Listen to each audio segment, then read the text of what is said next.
ကာတန်တွေတိုင်းသောချောင်းရဲ့ခိုင်မာငါနိုးတွေ့အိတ်တွေ့သာယာနာတို့လို့၍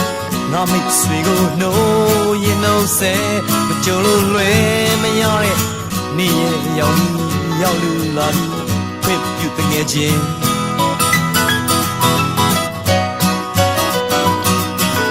လမ်းကျင်လာရဲ့တရွေ့တက်ခဲ့ရှစ်မောင်မျောလင်းခြင်းတို့ရင်တို့၍သက်ဆက်ယုံကြည်ခြင်းမမြဲသောလည်းနဲ့ချိုးတဲ့ငါဘဝရှိပါစေတငယ်ချင်းခါသည်မြတ်သောအကျင့်ကိုကျင့်၍နေရအနှံ့နိုင်နေ၏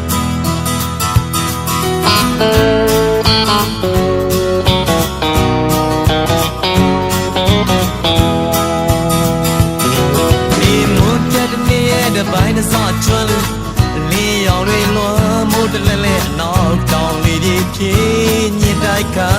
ကံကိုအားထားရှစ်ဆက်ငါသူတို့ဟာနေနေလို့လားကိုစားဝါရဲ့တွေ့လမ်းဆောင်ဖိရှာလာရဲ့လေမလမ်းရှောင်းနေတော့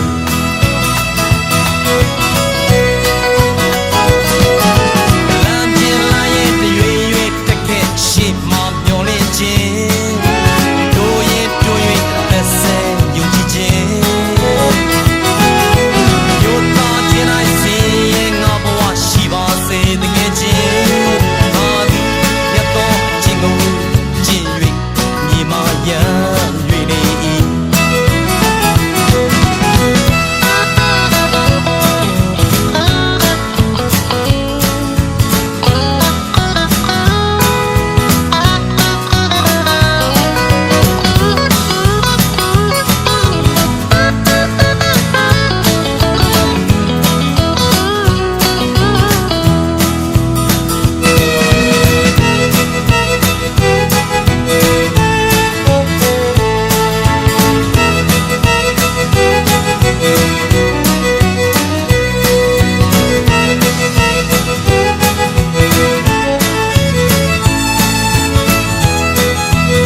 ကြီးမားခဲ့